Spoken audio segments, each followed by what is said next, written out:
ॐ नमो भगवते वासुदेवाय।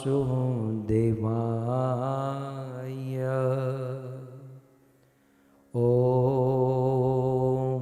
नमो भगवते वासुदेवाय।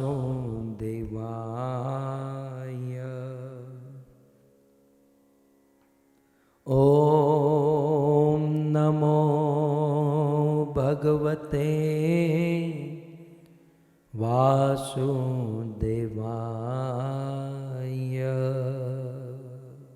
जय जय श्री राधा रमण,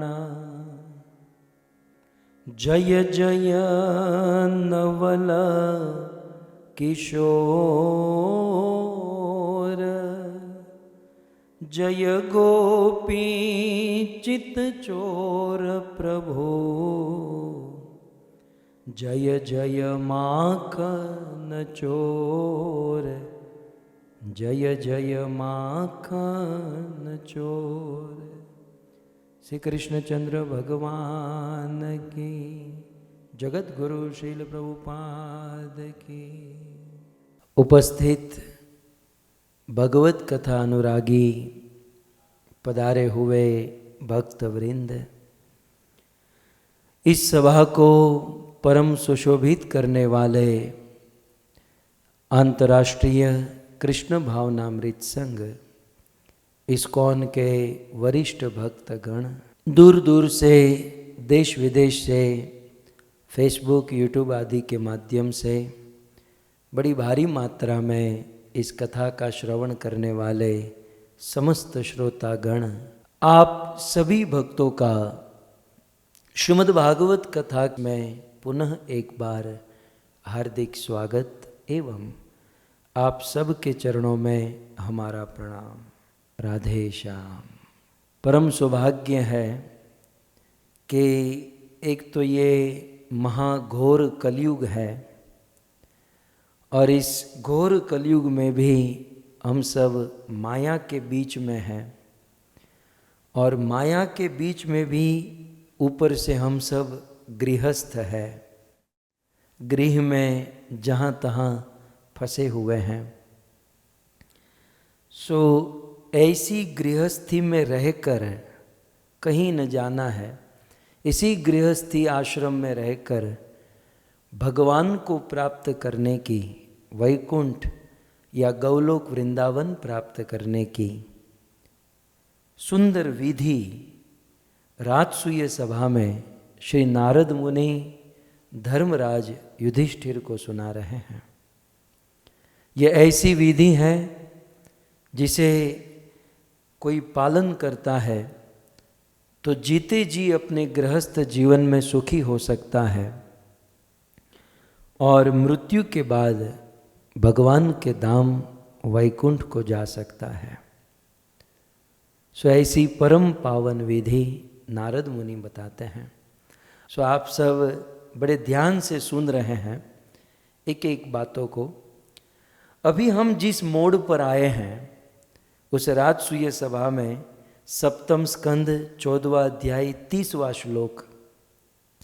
तो यहाँ पर नारद मुनि हम गृहस्थों के लिए कहते हैं कि हे युधिष्ठिर, प्रत्येक गृहस्थों को साल में एक बार, ये यहाँ पर ये हमको लिमिटेशन में बांध नहीं रहे हैं, ये मिनिमम कह रहे हैं।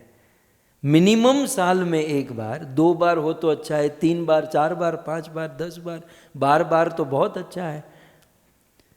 तो कुल मिलाकर नारद मुनि कहते हैं कि गृहस्थों को चाहिए कि अपने घर से बाहर निकले और किसी पवित्र क्षेत्र में मुलाकात ले, किसी पवित्र क्षेत्र में विचरण करें। अब इसके पीछे बहुत बड़ा साइंस है कि यदि कोई आदमी घर पर ही पड़ा रहेगा, छुट्टी के दिन हो चाहे अच्छे दिन हो, चाहे घर पर ही पड़ा रहेगा तो उसकी घर में आसक्ति हो जाएगी। तो एक बात तो इसलिए है कि कहीं हमारे स्थान पर, हमारे घर में बहुत आसक्ति न हो जाए, इसलिए घर से बाहर निकलने की प्रैक्टिस होनी चाहिए। क्योंकि एक ना एक दिन तो घर छोड़ना है। सो जिस दिन घर छोड़ना पड़ेगा उस दिन ज्यादा प्रॉब्लम न हो जाए, नहीं तो तड़प आदमी बड़ा चिंता में आ जाता है। अचानक किसी के सर पर मौत मंडराने लगे तब तो बड़ी मुश्किल हो जाती है, लेकिन मौत से पहले, यह घर संसार, यह गृहस्थी छोड़ने से पहले यदि छोड़ने की आदत लगी है, यदि अभ्यास है छोड़ने का, तब तो कोई चिंता नहीं है। तो वह अभ्यास होना चाहिए, क्योंकि ये जिंदगी जो है, ये जिंदगी किराए का घर है। लेकिन कुल मिलाकर यदि हिसाब जोड़े तो यह जीवन एक किराए का घर है, ये परमानेंट नहीं है। हमारे संतों ने कहा, जिंदगी एक किराए का घर है, एक ना एक दिन बदलना पड़ेगा, एक ना एक दिन बदलना पड़ेगा। मौत जब तुझको आवाज देगी, है मौत जब तुझको आवाज देगी, इसे खाली करना पड़ेगा, इसे खाली तो करना पड़ेगा। ये जिंदगी किराए का घर है, एक ना एक दिन इसे बदलना पड़ेगा। आप कहोगे नहीं, परमानेंट नहीं कर सकते, पकड़ के नहीं रख सकते। दुनिया में बहुत बड़े बड़े लोग आए, हम और आप क्या चीज है। सहस्त्र बाहु दश वदन आदनी तो बचे न काल बलीते, हम करी धन धाम सवारे, अंत चले उठ रीते। हम तो दो भुजा वाले हैं, सहस्त्र बाहु, हजारों भुजा वाले कार्तवीर अर्जुन, या 10-10 मस्तक वाला रावण। बड़े से बड़े लोग आए, बड़े से बड़े पराक्रमी, शक्तिशाली, बुद्धिमान लोग आए, लेकिन मृत्यु से नहीं बदल सके। कत चतुरानन मरी मरी जाऊं, न तू आदि अवसाना, माधव कत तोर करऊं बड़ाई। कितने भी बड़े बुद्धिमान आए, कितनी भी बुद्धि चलाए, मृत्यु से नहीं बदल सकता। सो कुल मिलाकर एक ना एक दिन ये शरीर रूपी भाड़े का मकान छोड़ना है। तो जब इसे छोड़ना पड़े तब हमें कष्ट नहीं होना चाहिए। और वह कष्ट कब नहीं होगा? जब छोड़ने का अभ्यास होगा। 365 दिन बस उसी घर में लगे रहेंगे, पड़े रहेंगे, तो भाई मरते समय बड़ा कष्ट होगा। इसलिए साल में 2-5 बार घर को छोड़ देना चाहिए। आजकल कुछ लोग घर छोड़ते हैं, यात्रा जात्रा करते हैं, लेकिन वो घर नहीं छोड़ने के बराबर है। घर पे जितनी चीज सामग्री नहीं होती उतनी साथ में लेकर चलते हैं। कुछ लोग जाते हैं यात्रा में तो 2-2 महीने पहले तो तैयारी करते हैं कि ये खाखरा, घुघरा, थेपला, ये वो बहुत सारी चीज जितनी घर पर नहीं खाते उतनी बाहर जाकर खाते हैं। ऐसा नहीं। अभ्यास कैसा होना चाहिए? सब कुछ छोड़ छाड़ कर निकले और एटलीस्ट 5-10 दिन के लिए यह सोचे कि मेरा कुछ नहीं है, न मेरे पास घर है, न संपत्ति, न बैंक बैलेंस, और उस अवधूत अवस्था में रहने का अभ्यास करे। बड़ा आनंद आएगा और मृत्यु के समय परेशानी नहीं होगी। हमारा तो क्या है, हम तो जब यात्रा में जाते हैं ना, गोकुल, मथुरा, वृंदावन, तो हम हमारी पोजीशन भी साथ लेकर जाते हैं। मैं नीचे क्यों बैठूंगा? मैं तो बहुत बड़ा बॉस हूं, मैं तो मालिक हूं, मैं तो फलाने का मालिक, मैं तो इतना करोड़पति, ये पति। अब तुझे ये पति वो पति ही करना था तो तीर्थ यात्रा में जाने की क्या आवश्यकता है? सो इन सारी बातों को हमें समझना चाहिए। सो कुल मिलाकर नारद मुनि गृहस्थों के विषय में विधि बताते बताते बताते अब उस मोड़ पर आए हैं जहाँ पर नारद मुनि कहते हैं कि गृहस्थों को घर से बाहर निकलना चाहिए। जैसे प्रहलाद महाराज ने क्या कहा कि हे पिताजी, वनम गतो यत, मैं गृहस्थ, आप गृहस्थ, हम गृहस्थों को बारंबार वन में, व्रज वृंदावन या तीर्थों में जाना चाहिए। मुझे तत्कालीन एक बात याद आ रही है, कबीरदास जी के जमाने की ये बात है। उस जमाने में एक बहुत बड़ा राजा था, बादशाह था, और उनको भगवान से मिलने की इच्छा हो गई। तो उन्होंने निर्णय ले लिया कि बस अब राजपाट ये सब कुछ छोड़ छाड़ कर वन में चला जाऊंगा। लेकिन 2-5 वाउचर होते ही हैं राजा के आजू बाजू में। उन्होंने कहा, राजा ये सब छोड़ने की जरूरत नहीं है, मन चंगा तो कथोट में गंगा, यदि मन चंगा है तो घर बैठे गंगा। हाँ? तो इस प्रकार की कुछ बात कहे और राजा ने अपना मूड बदल दिया, बोले छोड़ो, कौन जाएगा वन में। ये बात कबीरदास जी को पता चल गई। महान संत थे कबीरदास जी, भी गृहस्थ थे। तो वे गए, उन्होंने ऊंटहारे का रूप धारण किया। ऊंटहारा माने ऊंट बेचने वाला। सो ऊंटहारे का रूप लेकर उस राजा के राज्य में आए। प्रत्येक घर में जा जाकर बेल बजाते, खटखटाते, घर वाला दरवाजा खोलता, बोले कौन आप, क्या काम है। बोले मेरा ऊंट खो गया है, तो मेरा ऊंट कहीं आपके घर में तो नहीं आ गया। वो घर वाला कहता, हमारे घर का दरवाजा देखो, कहाँ हमारा दरवाजा, कहाँ आपका ऊंट, आपका ऊंट हमारे घर में कैसे आ सकता है, कम से कम ये थोड़ा तो सोचो। वे दूसरे के घर में गए, यही प्रश्न, मेरा ऊंट देखा। तीसरे के घर में गए, मेरा ऊंट देखा। चौथे घर में ऊंट देखा, ऊंट देखा। पूरे राज्य में सबको परेशान कर दिया। और राज्य के सभी लोग राजसभा में पहुंचे, राजा को कंप्लेंट की, कबीरदास जी को बुलाया, ऊंटहारे का रूप लेकर आए। राजा ने कहा, ये ऊंटहारा, ये हमारे आदमियों को परेशान क्यों कर रहा है। इसने सहज कहा, मेरा ऊंट खो गया है तो मैं खोज रहा हूं। राजा ने इतना ही कहा कि तेरा इतना बड़ा ऊंट इन लोगों के घर में रह सकता है, तो कम से कम सोच तो सही, तेरा इतना बड़ा ऊंट इन लोगों के घर में रह सकता है, टिक सकता है। तो कबीरदास जी ने इतना ही कहा कि राजन, मैं यही समझाने के लिए आया हूं कि एक ऊंट यदि किसी आदमी के घर पर नहीं रह सकता तो परम विभु भगवान, षड ऐश्वर्य पूर्ण भगवान इन छोटे से घर में या छोटे से महल में कैसे रह सकते हैं।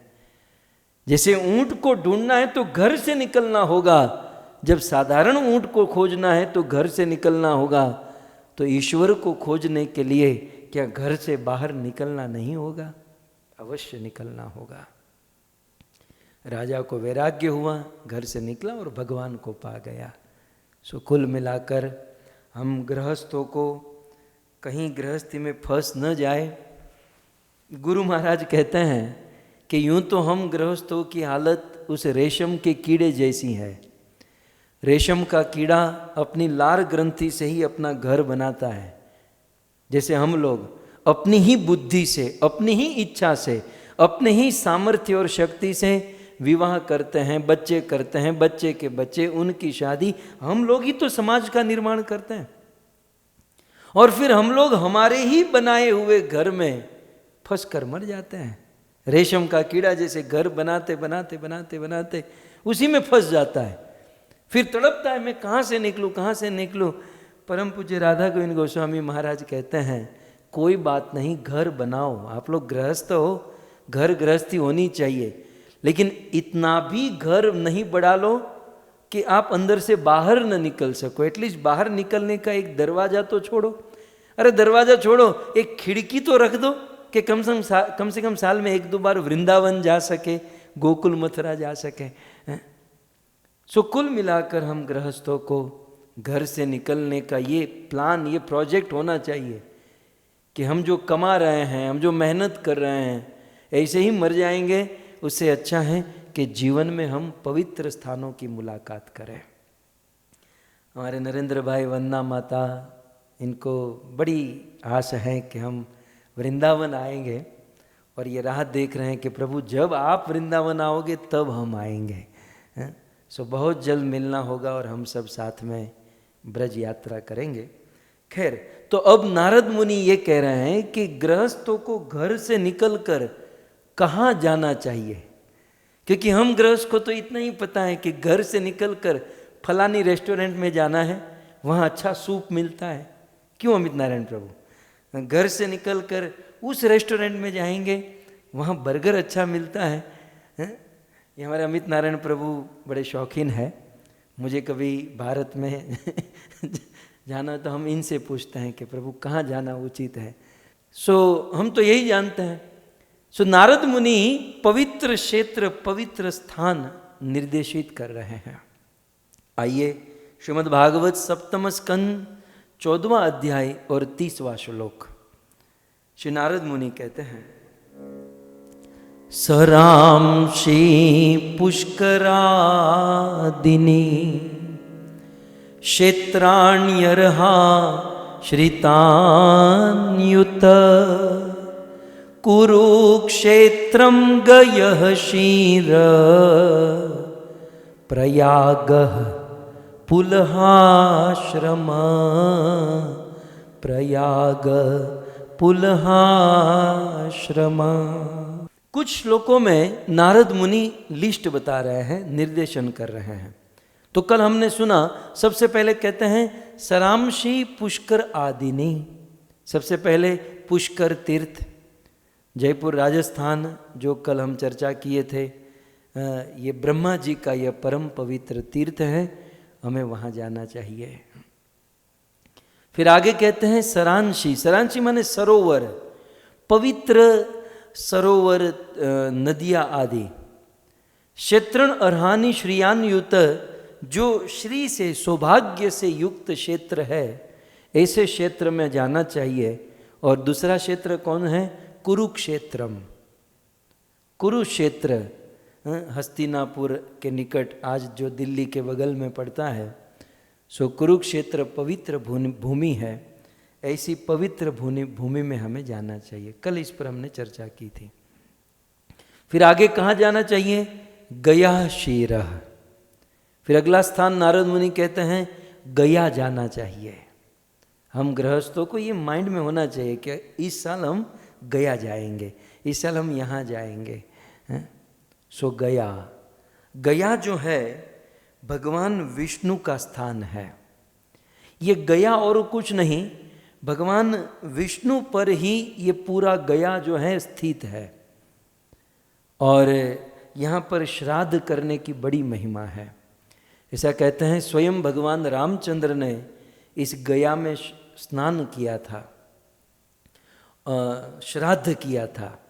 और भगवान रामचंद्र, देवी सीता, लक्ष्मण जी जब श्राद्ध कर रहे थे, ब्राह्मणों को भोज जीवा रहे थे, तो भोजन कराते हुए अचानक देवी सीता वहाँ से दूर हो गई।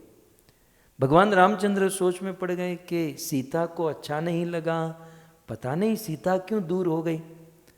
तो भगवान रामचंद्र देवी सीता जी के पास जाते हैं, कहते हैं देवी इतना सुंदर श्राद्ध हो रहा है और तुम श्राद्ध को छोड़कर दूर हो गई। सीता जी ने कहा कि प्रभु, मैं ब्राह्मणों को भोजन परोस रही थी, तो मैंने देखा कि वो ब्राह्मण नहीं, वो साधु नहीं, वो हमारे ससुर जी, आपके पिता दशरथ महाराज हैं, उनके पिता अज, रघु, ये हमारी 3 परंपरा बैठी हैं। और मैं उनके सामने मैं कैसे प्रकट हूँ, इसलिए लज्जा के मारे में दूर हो गई। तो सार ये है कि गया में जब हम श्राद्ध करते हैं तो साक्षात हमारे पितृ धरती पर आकर उस श्राद्ध को ग्रहण करते हैं। और गया स्वयं भगवान विष्णु का क्षेत्र है। मेरे लिए गया की महिमा ये है, वैसे बहुत सारी महिमा है, लेकिन मुझे आप पर्सनल कहो तो गया मुझे इसलिए पसंद है क्योंकि ये वो तीर्थ हैं जहाँ पर श्री चैतन्य महाप्रभु ने प्रथम प्रेम रस का आस्वादन किया था। ये वो प्रथम तीर्थ है। श्री चैतन्य महाप्रभु छोटे थे तब नटखट थे, फिर और थोड़े बड़े हुए तो वे संस्कृत के प्रकांड पंडित बने, वो टीचर थे, संस्कृत पढ़ाते थे। तो महाप्रभु के अनेकों रूप देखे गए। लेकिन जब महाप्रभु ने विवाह किया और विवाह करके वे गया गए और गया से जब लौटे तब उनका रूप बदल गया। और वह रूप भगवान श्री कृष्ण के प्रेम में आप्लावित राधा भाव महाप्रभु में प्रकट हुआ तो इस गया तीर्थ से, तो इसकी बड़ी महिमा है। अतः नारद मुनि कहते हैं कि कुरुक्षेत्रम गयः शिरः, गया जाना चाहिए। भक्तों ये एक एक तीर्थ की 7-7 दिन की कथा हो सकती है। मैंने सोचा है यदि ये सिलसिला चालू रहा, जारी रहा, तो हम इन एक एक तीर्थों के ऊपर एक एक कथा करेंगे, और ये मीडिया ने साथ दिया तो वो सब वहाँ से दिखाएंगे। सब इच्छाएं हैं, देखते हैं क्या होता है। सो गया, फिर आगे कहते हैं प्रयाग। श्री नारद मुनि कहते हैं गृहस्थों को प्रयाग जाना चाहिए। प्रयाग जहाँ गंगा यमुना और सरस्वती का संगम है। भक्तों संगम की बड़ी महिमा है, चाहे कोई भी कहीं भी है? आप उत्तरायण में क्या होता है कि एक सूर्य दक्षिणायन से उत्तरायण होते हैं, तो 2 अयन का संगम है। हमारे वेदों में या भगवान की दृष्टि से जहाँ संगम होता है, किसी भक्त का संगम, किसी दिशा का संगम, कहीं भी संगम, तो वो बड़ा पवित्र माना गया है।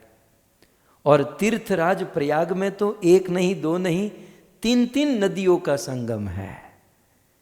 सो गंगा यमुना सरस्वती बहती हैं, फिर वेणी माधव बिंदु माधव का सुंदर दर्शन है, और भरद्वाज ऋषि का आश्रम। रामायण की जड़ तो यहीं पर है ना, प्रयाग में। भरद्वाज मुनि बस ही प्रयागा। भरद्वाज मुनि प्रयाग में रहते हैं, और वहाँ बहुत सुंदर अक्षय वट वृक्ष है। ये वही अक्षय वट वृक्ष है जहाँ पर भगवान रामचंद्र ने महाराज दशरथ के लिए श्राद्ध किया था, और इस अक्षय वट वृक्ष के नीचे बैठे थे। और भरद्वाज ऋषि निरंतर इस प्रयाग में साधु संग, ऋषि मुनियों की संगति करते हुए भगवत कथा का आस्वादन करते थे। ये है प्रयाग। प्रयाग बोलूं तो मुझे भगवान रामचंद्र के भाई भरत याद आते हैं। ये वही प्रयाग है जहाँ पर भगवान रामचंद्र के भाई भरत जी ने भीख मांगी थी। ऐसा रामायण में लिखा है कि जब भरत जी राम को चित्रकूट जा रहे थे, राम को अयोध्या वापस लाने के लिए, तब प्रयाग बीच में आया। तब भरत जी गंगा में स्नान करके दोनों हाथ जोड़कर कहते हैं कि रघुकुल में सूर्य वंश में आज तक किसी ने भीख नहीं मांगी, लेकिन आज ये भरत भीख मांग रहा है, रघुकुल की रीत को तोड़ रहा है। जब इस प्रकार से रोते हुए भरत जी ने दोनों हाथ जोड़े प्रयाग के सामने, तो प्रयाग प्रकट हो गया। प्रयाग बोलने लगा, बोलो बोलो भरत, तुम्हें क्या चाहिए? तुम्हें अर्थ चाहिए, धन चाहिए? भरत जी कहते हैं अर्थन धर्मन काम रति गति न चहु निर्वाण जन्म जन्म मोहि राम पद यह वरदानन आन। भरत जी कहते हैं अर्थ, मुझे धन नहीं चाहिए, अर्थन धर्मन, मुझे कोई राज्य नहीं चाहिए, अरे गति न चाहूं निर्वाण, मुझे मोक्ष मुक्ति भी नहीं चाहिए। हे प्रयाग, बस मैं आपसे यही मांगता हूं कि जन्म जन्म तक मेरी राम से प्रीति हो, और मैं जा रहा हूं राम के पास तो राम मुझे स्वीकार करे, आप ऐसा आशीर्वाद दीजिए। सो ये वही प्रयाग है। और बहुत सुंदर बात, जब भरत जी इस प्रकार से प्रार्थना प्रणाम करके भरद्वाज ऋषि के आश्रम में गए, तो भरद्वाज ऋषि ने बहुत सुंदर बात कही। भरद्वाज ऋषि ने कहा, भरत, कुछ दिन पहले राम यहाँ आए थे, वनवास के दौरान कुछ दिन पहले राम यहाँ आए थे। सो भरत, हम अनंत अनंत जन्मों से साधना कर रहे हैं, तप कर रहे हैं, प्रयाग में स्नान कर रहे हैं, और इन साधना भक्ति का हमें फल मिला। कुछ दिन पहले हमें राम का दर्शन हुआ। तो साधना भजन भक्ति का फल क्या है? राम दर्शन। और कुछ दिन पहले भरत, हमें राम का दर्शन हुआ, तो राम दर्शन का फल क्या है? भरत, तुम्हारे जैसे संत तुम्हारे जैसे साधु का दर्शन। भरत जैसा साधु और कोई नहीं, भगवान रामचंद्र बार बार कहते थे। तो ऐसे भरत जी ने भी प्रयाग का आश्रय लिया था। तो ये पवित्र स्थान और तीर्थों का राजा भी है, तीर्थराज प्रयाग है। सो इस प्रकार नारद जी कहते हैं प्रयाग जाना चाहिए। फिर आगे नारद मुनि कहते हैं कुरुक्षेत्रम गयः शिर प्रयाग पुलहाश्रम। पुलहाश्रम, पुलहाश्रम माने हरिहर क्षेत्र। हरिहर क्षेत्र माने जो आज नेपाल में है, गंडकी नदी के का जो तट है, या गंडकी नदी भी साथ में ले लीजिए। सो माँ गंडकी नदी और हरिहर क्षेत्र और पुलहाश्रम, इस पवित्र स्थान पर गृहस्थों को जाना चाहिए। इस पुलहाश्रम में राजा भरत गए थे। श्रीमद् भागवत के अनुसार महाराज भरत भगवान ऋषभदेव के पुत्र सब कुछ वैराग्य लेकर पुलहाश्रम में गए और वहीं पर उन्होंने भजन किया था। और वहीं पर पवित्र नदी जहाँ पर भगवान शालिग्राम प्रकट होते हैं, तो शालिग्राम की माँ गंडकी वहाँ बहती हैं। ऐसे स्थान पर हमें विचरण करना चाहिए। आगे कहते हैं और कहाँ जाना चाहिए?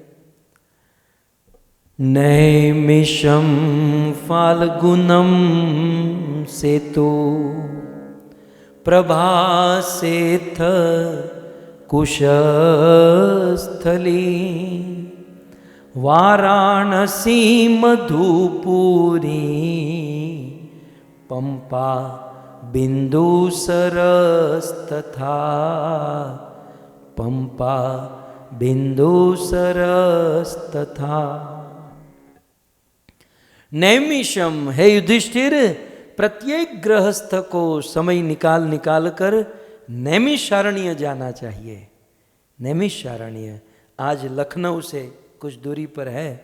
नैमिषारण्य ये वो स्थान है जहाँ पर 88,000 ऋषि मुनियों ने मिलकर यज्ञ किए थे। ये नैमिषारण्य वो स्थान है जहाँ पर सूत जी ने भागवत कथा सुनाई थी। नैमिषारण्य नाम ही इनका गुण है। निमिष नाम के बहुत वृक्ष वहाँ रहते हैं, इसलिए नैमिषारण्य कहते हैं। या निमिष गोत्र, निमिष ऋषि मुनि वहाँ पर अधिक रहते हैं, इसलिए नैमिषारण्य है। और एक निमिष मात्र में भगवान विष्णु ने इस क्षेत्र में असंख्य असुरों का वध कर दिया था, निमिष मात्र में। इसलिए इस स्थान को नैमिषारण्य कहते हैं। जैसे असुरों को मारने के लिए भगवान को एक निमिष, मतलब एक घड़ी, एक सेकंड भी नहीं लगी थी। तो इस स्थान की महिमा बताते हुए वराह पुराण में यूं कहा गया कि इस स्थान में भगवान को असुरों को मारने में 1 मिनट 1 सेकंड भी नहीं लगी, निमिष मात्र में। ठीक उसी प्रकार हम सब के बहुत सारे शत्रु है, बहुत सारे असुर है। और वो कौन है? काम, क्रोध, लोभ, मोह, मद, माश्चर्य। और साले ये असुर मरते ही नहीं है, रोज नया नया पैदा होता है अंदर से काम, क्रोध, लोभ।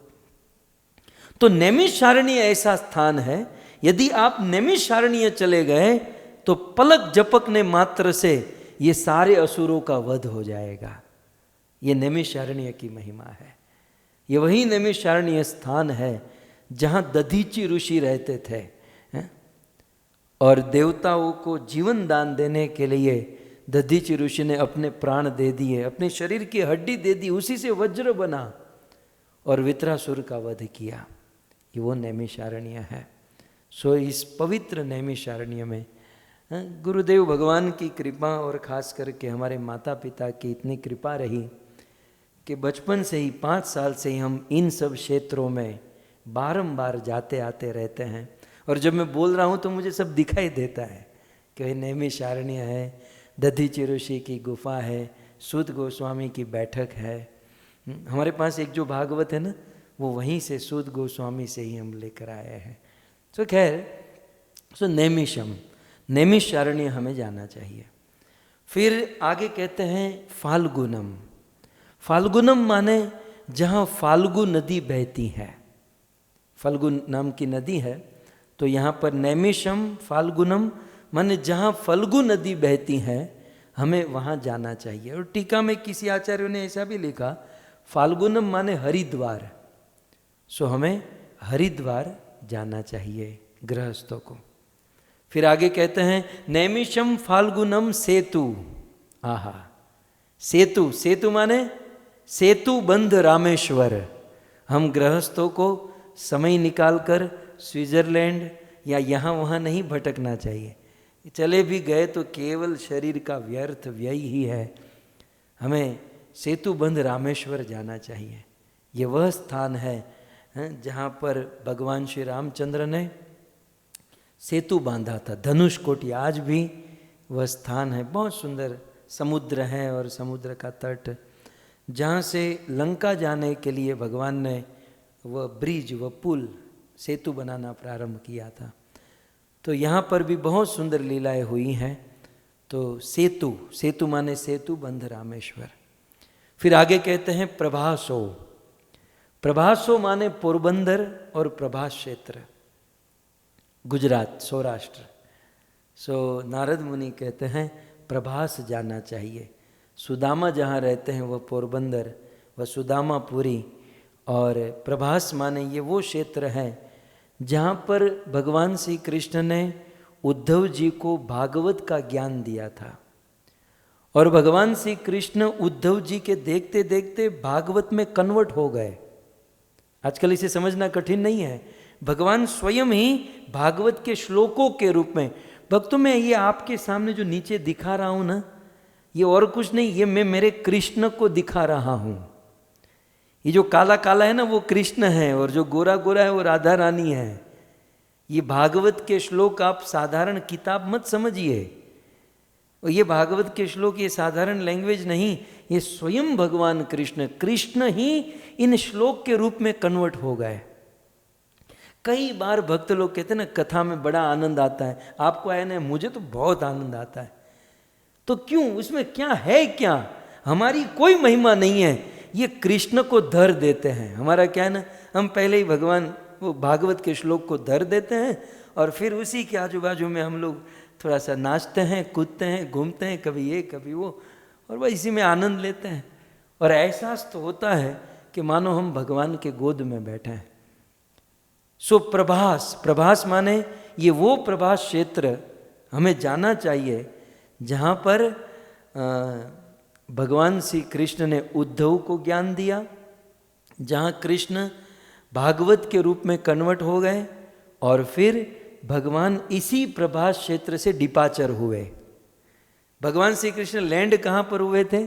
मथुरा में कंस के कारागार में, राइट।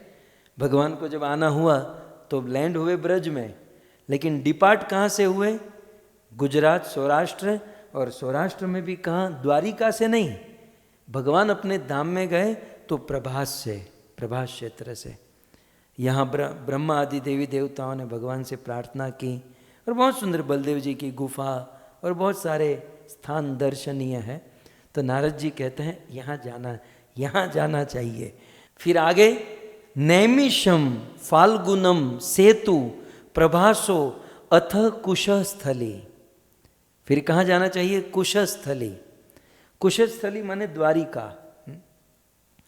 तो आप जानते ही हैं द्वारिका जाना चाहिए, भगवान की सुंदर नगरी। वैसे जो उस समय जो द्वारिका थी ना, जो सोने की, गोल्ड की बनी हुई, वो तो भगवान ने डुबा दी।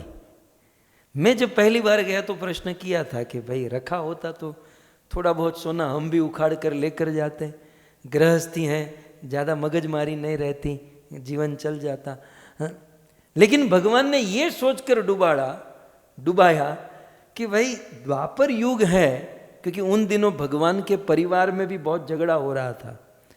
बोले द्वापर में इसको लेकर इतना प्रॉब्लम हो रहा है, कलयुग में तो ये लोग क्या करेंगे, उससे अच्छा मैं डुबा ही दूँ। तो भगवान गए, उसके पहले वो सोने की जो द्वारिका नगरी थी उनको डुबा दिया, लेकिन उस द्वारिका का प्रतिनिधित्व करने वाली नगरी, महल आज भी द्वारिका में, सौराष्ट्र में है। अब आज हम जाते हैं तो दिखाते ये रुक्मणी का महल। अब रुक्मणी का महल इसमें 2 आदमी भी खड़े नहीं रह सकते लेकिन ये रुक्मणी का महल, ये सत्यभामा का महल। तो ये उनका प्रतिनिधि है, हमें खुश रहना चाहिए। लेकिन वो पहले के उस द्वापर युग में वो बड़े बड़े महल इत्यादि हुआ करते थे। सो खैर, द्वारिका, बेट द्वारिका और गोपी तालाब, गोपी कुंड, ये सब स्थान द्वारिका में हमें दर्शन करने चाहिए। अब आप लोग शरीर से जाओ या न जाओ, पैसे खर्चो न खर्चो, मैं मन से तो आपको सब जगह लेकर जा रहा हूँ। और कहते हैं शरीर से जाने से अच्छा है मन से जाना, तो एटलीस्ट मन से तो पहुँचो। सो अभी हमने आज कितनी बड़ी यात्रा की, आज हम लोग करेंगे कहाँ कहाँ, पूरे भारत में भ्रमण करेंगे। तो अब द्वारिका हो गई। नैमिषम फाल्गुनम सेतु प्रभासो अथ कुशस्थली, फिर कहाँ जाना चाहिए?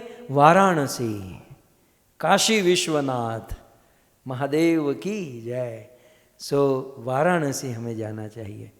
वाराणसी आज जिसे हम काशी कहते हैं, जो धरती का भाग नहीं है, ये वाराणसी काशी पृथ्वी का भाग नहीं है, शिव जी के त्रिशूल पर ये काशी बसा हुआ है। आज तक काशी में भूकंप नहीं हुआ और काशी बड़ी पवित्र नगरी है।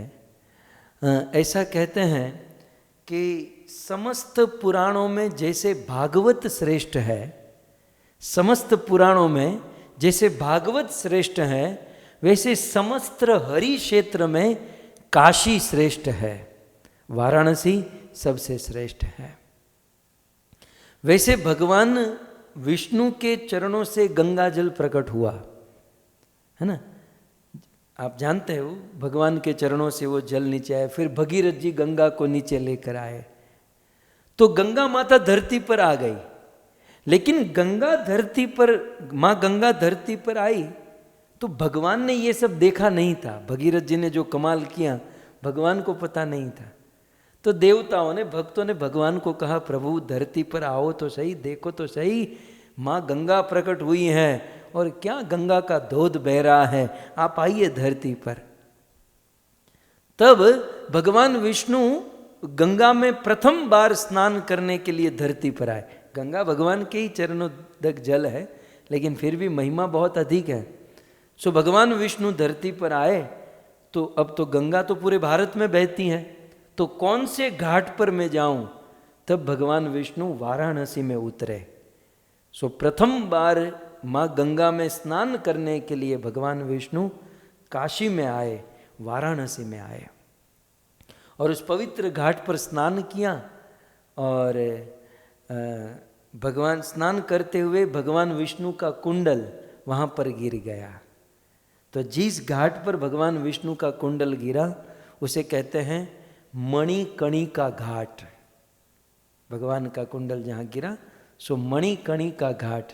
और फिर आगे चलकर वहीं पर राजा हरिश्चंद्र ने नौकरी की। फिर उसके आगे चलकर आज हम देखते हैं कि पूरी दुनिया में श्रद्धालु गण, देह त्याग होता है कहीं और, लेकिन उसे मणिकर्णिका घाट पर लाकर उनका अंतिम संस्कार करते हैं। क्योंकि रामायण और अन्य पुराणों में लिखा है कि काशी में काशी मरत जंतु अवलोकी, जासु नाम बर करऊं विशो की। काशी में जब कोई व्यक्ति मरता है, अपना देह त्याग करता है, तो शिव जी उनके कान में राम नाम बोलते। ये तो कभी जीवन में बोला नहीं, ये आदमी तो कभी लिया नहीं, लेकिन काशी में कोई मरेगा तो शिव जी उनके कान में राम नाम बोलेंगे और उनकी मुक्ति हो जाएगी। सो जीते जी काशी में मरे तो अच्छा है, लेकिन लोगों की श्रद्धा है भाई मरने के बाद भी आए, यहाँ पर कुछ तो फल मिलेगा। सो नारद मुनि कहते हैं कि नैमिषम फाल्गुनम सेतु प्रभासोथ कुशस्थली, वाराणसी में हमें जाना चाहिए। फिर आगे कहते हैं मधुपुरी। मधुपुरी माने मथुरा, राजधानी तत साभूत सर्व यादव भूभुजाम, मथुरा भगवान यत्र नित्यम सन्निहितो हरि। मधुपुरी, मधु नाम के दैत्य का वध किया तह मधुपुरी। भगवान स्वयं मधुर है, ये मधुर का जन्म यहाँ हुआ इसलिए मधुपुरी। सो मधुपुरी माने मथुरा नगरी। सो नारद मुनि कहते हैं कि हे युधिष्ठिर, प्रत्येक गृहस्थों को इन क्षेत्रों में जाना चाहिए। सो मथुरा जाए। अब कुछ दिन पहले मथुरा की महिमा हमने पूरी परिक्रमा ही कर चुके हैं, सो मथुरा। फिर आगे कहते हैं वाराणसी, मधुपुरी, पंपा। फिर हमें पंपा जाना चाहिए, पंपा सरोवर, आज का हम्पी। भारत में आज इसे हम्पी कहते हैं, लेकिन पुराणों में, शास्त्रों में इसे पंपा कहा गया।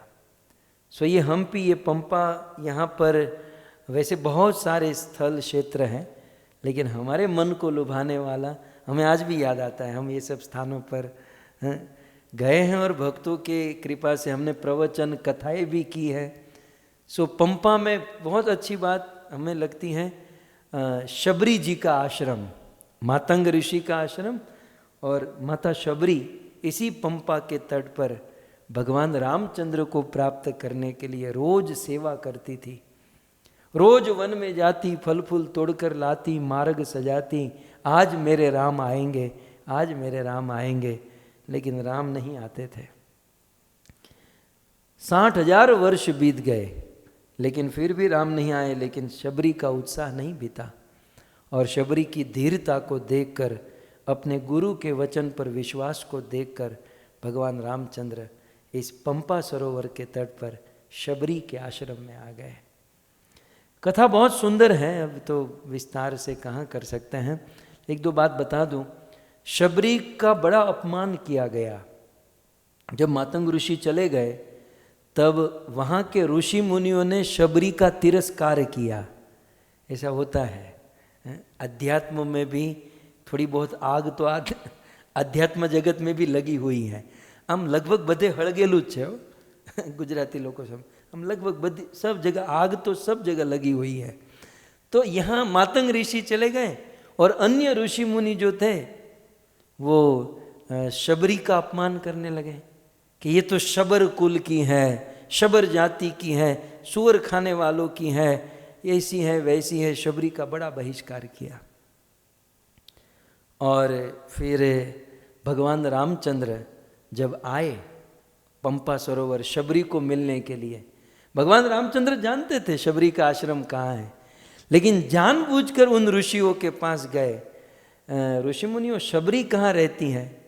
बोले प्रभु आप हमारे घर। बोले तेरे घर नहीं, मैं शबरी के घर। प्रत्येक ऋषि मुनि के घर पर बेल दबा दबा कर भगवान ने पूछा। शबरी जानते थे, फिर भी शबरी कहाँ रहती है, क्योंकि भगवान एहसास कराना चाहते थे कि मैं अपराधियों को नहीं मिलता, मैं सज्जनों को, भक्तों को मिलता हूँ। सो इस प्रकार हम्पी, पंपा, जो नारद मुनि कहते हैं, पंपा सरोवर हमें जाना चाहिए। तो वाराणसी, मधुपुरी, पंपा, बिंदु सरस तथा, और तथा कहाँ जाना चाहिए? बिंदुसर। बिंदुसर माने बिंदु सरोवर। आज ये बिंदु सरोवर सिद्धपुर, जो हम कहते हैं सिद्धपुर के नाम पर, सो बिंदु सरोवर, जहाँ पर भगवान कपिल देव ने, करदम ऋषि ने तपस्या की थी। ये भी एक आदर्श गृहस्थ हैं। करदम ऋषि ने बिंदु सरोवर पर 1000 वर्ष तक तप किया। भगवान विष्णु प्रकट हुए, और भक्त के तप को देखकर भगवान की आंखों से आंसू आ गए, और भगवान का बिंदु गिरा और सरोवर बन गया। और भगवान के आंसू ही बिंदु सरोवर के रूप में आज है। और वहीं बिंदु सरोवर के तट पर करदम जी का आश्रम। फिर मनु महाराज आए, अपनी बेटी देवहूति का विवाह करदम ऋषि के साथ कराया, और फिर इस पवित्र गृहस्थी के घर पर स्वयं भगवान कपिल देव का जन्म हुआ। ये वही बिंदु सरोवर है। सो नारद मुनि कहते हैं, आहा ये बिंदु सरोवर। सो नारद मुनि कहते हैं कि ऐसे पवित्र स्थान पर हमें जाना चाहिए। युधिष्ठिर महाराज ने कहा हो गया तो श्लोक का अंतिम शब्द आप देखिए, हुआ नहीं, बोले तथा। तथा माने और जोड़ना है। तो कहते हैं वाराणसी, मधुपुरी, पंपा, बिंदुसर, तथा और क्या? तो अगले श्लोक में कहते हैं नारायणाश्रमो नंदा सीताराम श्रमादय सर्वे कुलाचला राजन महेंद्र मलयादय महेंद्र मलयादय। नारद जी कहते हैं नारायण आश्रमों तथा और गृहस्थों को चाहिए कि समय निकाल कर नारायण आश्रम, माने ये शॉर्ट फॉर्म, संस्कृत बहुत कॉम्पैक्ट लैंग्वेज है, इसको यदि खोलना है तो नर नारायण आश्रम। कहाँ जाना चाहिए? नर नारायण आश्रम माने बद्री का आश्रम, माने बद्रीनाथ। सो प्रत्येक गृहस्थों को चाहिए कि वे बद्रीनाथ धाम में जाए। भक्तों, कुछ ही दिनों के बाद द्वार खुलेंगे, अक्षय तृतीया, और फिर बद्रीनाथ धाम में शुरू होगा दर्शन। सो बद्रीनाथ जाना चाहिए, जहाँ पर आज भी भगवान नर नारायण तप करते हैं। वेदव्यास मुनि की गुफा है जहाँ पर उन्होंने भागवत लिखा। गणेश जी का मंदिर है, और उद्धव जी ऐसा कहते हैं कि वहीं पर चले गए ना बद्रीनाथ धाम में, सो उद्धव महाराज का भी दर्शन प्राप्त होता है। सो नारायण आश्रमों, फिर कहते हैं नंदागिरी। नंदागिरी जहाँ नंदा नदी बहती है उस नंदा हमें जाना है। फिर सीताराम आश्रम आदय, फिर सीता और राम जहाँ जहाँ रुके, जहाँ जहाँ रहे, उन स्थानों में जाना चाहिए। मतलब ज़्यादा नहीं का, इतने में सब समझ लेना चाहिए।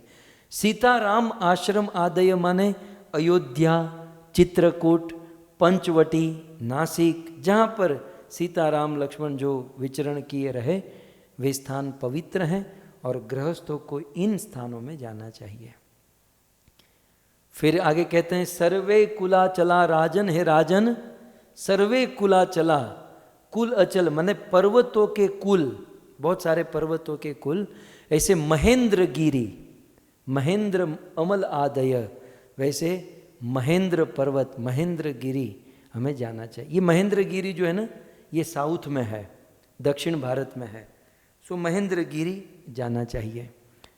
आगे कहते हैं एते पुण्यतमा देशा, हे युधिष्ठिर, ये जो मैंने अभी ये सारे स्थानों का वर्णन किया, ये स्थान कैसे हैं? एते पुण्यतमा, ये पुण्य ही नहीं, पुण्यतर नहीं, ये पुण्यतर। सो एते पुण्यतमा देशा हरीर अर्चा श्रिताश्चये। तो ऐसे पुण्य प्रदेश में, ऐसे पुण्य स्थान पर हमें जाना चाहिए, और ऐसे स्थानों में जाकर हरि की अर्चा और हरि की चर्चा ये दोनों करनी चाहिए। गए और मत्था टिका कर आ गए, अच्छी बात है, लेकिन ऐसे पुण्य पवित्र स्थानों में जाकर हरि अर्चा और हरि चर्चा होनी चाहिए। अब बहुत सुंदर बात, लिस्ट तो आपको पता चल गया। अब कहते हैं एतान देशान, ये सब स्थान जो है निषेवेत श्रेयस कामो हभिक्षणा।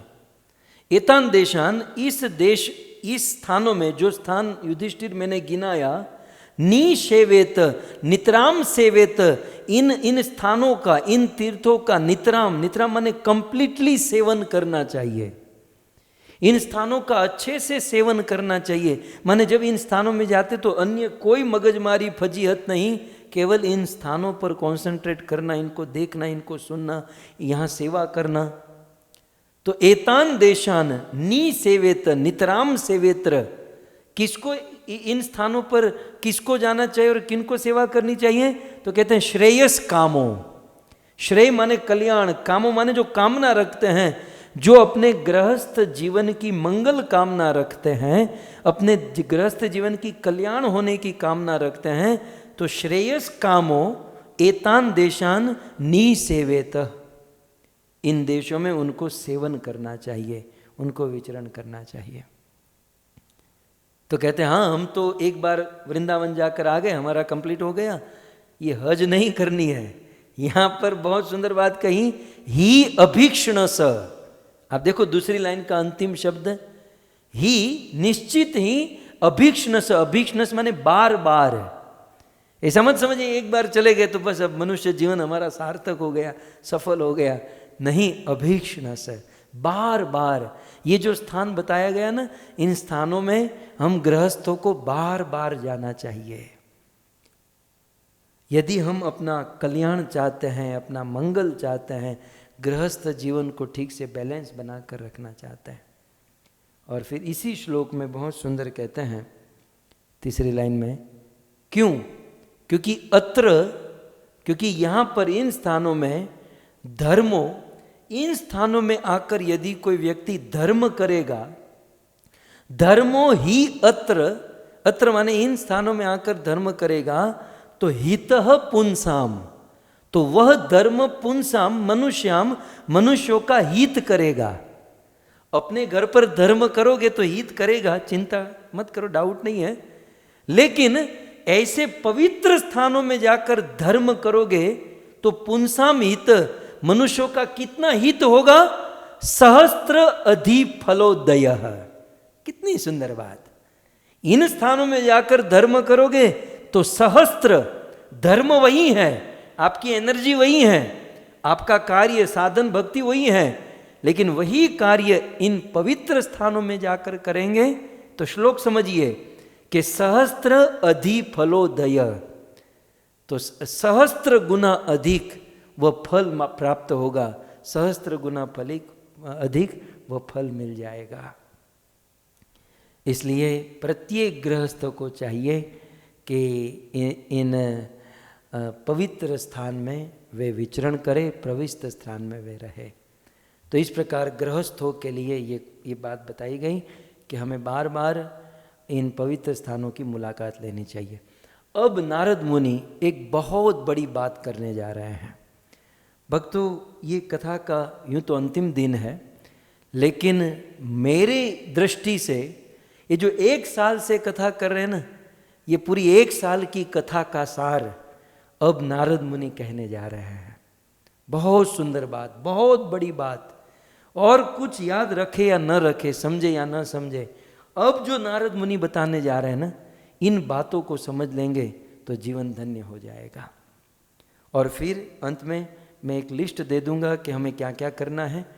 पात्रम त्वत्र नियुक्तम वे कवि भी पात्र वीत में हरि रेवेक उर्वीश यन्मयं वै चराचरम यन्मयं वै चराचरम। राजसूय सभा में गृहस्थ धर्म या गृहस्थ जीवन में भगवत प्राप्त करने की विधि बताते हुए नारद मुनि का अंतिम पॉइंट, कंक्लूजन करते हुए अंतिम पॉइंट बताते हैं कि युधिष्ठिर गृहस्थों को, मेरे हिसाब से गृहस्थ नहीं सबको, ये बात समझ लेनी चाहिए कि उत्तम पात्र कौन है। मतलब दुनिया का सबसे उत्तम, सबसे श्रेष्ठ पात्र कौन, जिनकी हम शरण ले सके या जिनकी हम सेवा कर सके, सबसे श्रेष्ठ कौन। तो बहुत सुंदर नारद मुनि कहते हैं, पात्रम त्वत्र नियुक्तम वे कवि भी पात्र वित्त में। बड़े बड़े कवि, यहाँ कवि माने वो गाने वाले, सुर लगाने वाले नहीं, कवि माने विद्वान होता है, कवि माने विद्वान को भी कवि कहते हैं। सो बड़े बड़े विद्वानों ने जो पात्र के विषय में जानते हैं, पात्र की सारी जानकारी रखने वाले, पात्रम त्वत्र निरुक्तम वे कवि भी पात्र वित्त। मैं इसलिए कह रहा हूँ, हम गृहस्थों को बड़ी कंफ्यूज होती है कि हम घर पे किस साधु को बुलाए, हम भगवान की अर्च विग्रह की सेवा करें, पूजा करें, कौन साधु, इनकी पूजा, इनकी सेवा, इनको डोनेशन, ये करे वो करे, बड़ी कंफ्यूजन गृहस्थों में चलती है। सो ये पूरा 3-4 श्लोक में नारद मुनि क्लियर कर रहे हैं। यदि आप समझ सको तो मैं प्रयास करूंगा। सो कहते हैं, पात्रम त्वत्र नियुक्तम वे कवि भी पात्र वित्त में। पात्र वित्त में, पात्र के बारे में वित्तम जानने वाले बड़े बड़े कवि विद्वानों ने पात्र नियुक्तम, पात्र को नियुक्त किया है, मतलब कंक्लूजन निकाला है, मतलब उन्होंने डिसीजन लेकर हमें दे दिया है कि सबसे उत्तम पात्र कौन है। कौन है? हरिरेवेक उर्वीश यन्मयं वेचराचरम् यन्मयं वेचराचरम्।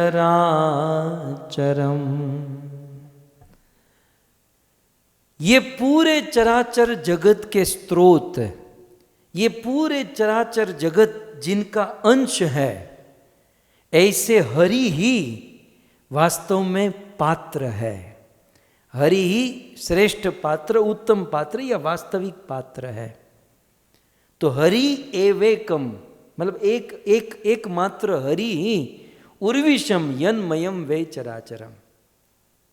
सो ये बात समझ। और ये हरि, ये मूर्ति की बात नहीं हो रही है, ध्यान से सुनिएगा। ये कोई अर्च विग्रह मूर्ति डिटी की बात नहीं हो रही। ये बात हो रही है गौलोक में रहने वाले गौलोक विहारी बजेंद्र नंदन श्याम सुंदर जो हरि है, वो सबसे उत्तम और सत्पात्र है। यदि आपको कुछ लेना देना है तो आप गौलोक जाओ, उनको कुछ देकर लेकर आओ, नहीं तो उसको नीचे बुलाओ और उनको हाथ में दो, तो ये सत्पात्र है। देखो स्टेप वाइज क्लियर कर रहे हैं। सो हरि एवेकम, एवेक शब्द आचार्यों ने बहुत कुछ लिखा है। एवेक माने साक्षात हरि, कोई रिप्रेजेंटेटिव नहीं, या कोई आजकल कहते हैं ना मैं हरि का अवतार हूं, मैं या मैं भगवान का रिप्रेजेंटेटिव, कोई बीच में नहीं, सीधे हरि। साक्षात हरि जो है वही सत्पात्र है। गीता में जैसे कृष्ण ने कहा भोक्ताराम यज्ञ तपसाम सर्वलोक महेश्वरम स्वदम सर्वभूतानाम। और अब नारद मुनि इस बात को और क्लियर करते हैं कि युधिष्ठिर साक्षात हरि, साक्षात कृष्ण ही सत्पात्र है। और इसका प्रमाण अभी अभी तूने देखा। क्या देखा? तो अगले श्लोक में कहते हैं देवर्षहस्तुवे सत्सु तत्र ब्रह्मात्मजादिषु राजन् यद् अग्रपूजायां मतः पात्रतयाच्युत। अभी अभी युधिष्ठिर तूने देखा कि देवेशु सभी देवताओं ने मिलकर और सत्सु तत्र ब्रह्म आत्मजादिषु, ब्रह्म ऋषि ने, देव ऋषि ने, देवताओं ने, राजा महाराजा क्षत्रिय सब लोगों ने मिलकर क्या किया? राजन अग्र पूजायाम, इस भगवान कृष्ण की हरि की अग्र पूजा की। माने सतपात्र गौलोक में रहने वाले द्विभुज श्याम सुंदर भगवान श्री कृष्ण है। और उसको और प्रमाण, कुछ लोग कहते हैं ना निराकार ब्रह्म को पूजो, यहां निराकार की बात ही नहीं है, यहां किस भगवान कृष्ण की बात है? कुछ लोग कहते हैं ना ये उस कृष्ण की भक्ति मत करो जो अंदर परमात्मा के रूप में रहते, वो यहां परमात्मा की बात नहीं है। यहां क्लियर बात है कि राजन, दूसरी लाइन में देखे, अग्र पूजायाम, अभी अभी अग्र पूजा हुई, अग्र पूजा हुई तो उनका चरण भी धोया, उनको हार भी पहनाया, तो इसका अर्थ है उसके चरण भी है, उनका मस्तक भी है, मतलब वो आकार है, निराकार नहीं है। तो ये तो बिल्कुल क्लियर हो गया कि जो साकार है और जो स्वयं भगवान श्री कृष्ण है, मतः पात्र तयाच्युत, उस अच्युत को, उस भगवान श्री कृष्ण को पात्र माना गया। सबसे उत्तम पात्र, सबसे श्रेष्ठ पात्र, जिसको आप दे सकते हो, जिसके शरण में आप जा सकते हो, केवल यही है, वो उत्तम पात्र। मैं फिर से कहूँ, यहाँ डिटीज की बात नहीं है, मूर्ति डिटीज ये सब दूर की बात, सब कुछ आएगा। यहाँ साक्षात कृष्ण की बात है। क्यों क्यों कृष्ण को ही चुना? यहाँ एक श्लोक में नारद मुनि कहते हैं कि क्यों कृष्ण को ही चुना, तो कहते हैं नारद मुनि, बहुत सुंदर बात, जीव राशि भीरा किरण अंडकोशांग्रिपो महान तन्मूलत्वाद अच्युते ज्या सर्वजीवात्म अर्पणम, सर्वजीवात्म अर्पणम। क्यों? क्यों भगवान श्री कृष्ण को ही सत पात्र या उत्तम पात्र के रूप में चुना गया? तो कहते हैं जीव शीरा भीरा किरण, जीव राशि, इस दुनिया में जितने भी जीव है, छोटे बड़े स्थावर जंगम जो भी है, अंड कोशांग्रिधो अंग्रिपो महान, ये सारे जीव कैसे हैं? अंडकोश माने ये पूरा ब्रह्मांड कैसा है? अंग्रिप, ये शब्द एक पकड़ लीजिए, पहली लाइन का सेकेंड लाइन, अंग्रिपो, अंग्री माने चरण, पो माने पीना। तो इस दुनिया में चरण से पानी कौन पीता है? आप लोग पीते हैं? यहां कहते अंग्रिपो, अंग्रिप माने, अंग्री माने चरण, प माने पीना, जो चरण से पानी पीते हैं उसे अंग्रिप कहते हैं। तो अंग्रिप माने वृक्ष, पेड़ पौधे, वृक्ष, ठीक है।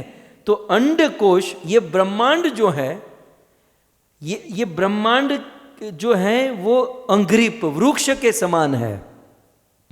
और इस वृक्ष में जो पत्ते, डाली, फल फूल जो है वो जीव राशि भीरा किरण, वो संसार के छोटे मोटे सारे जीव क्या हैं? वो उस वृक्ष की डाली है, या उस वृक्ष के पत्ते हैं, या उस वृक्ष के फल है। तो चराचर जगत एक वृक्ष के समान है, और समस्त जीव, देवी देवता गंधर्व पितर चारण विद्याधर यक्ष, ये सब लोग, आपको ये बात ध्यान में होनी चाहिए कि ये प्रवचन कहाँ हो रहा है, ये भी बड़ा महत्वपूर्ण है। ये प्रवचन राजसूय सभा में हो रहा है, जहां पर दुर्योधन भी सुन रहा है। दुर्योधन ने गीता सुनी या न सुनी? ये तो सुना था।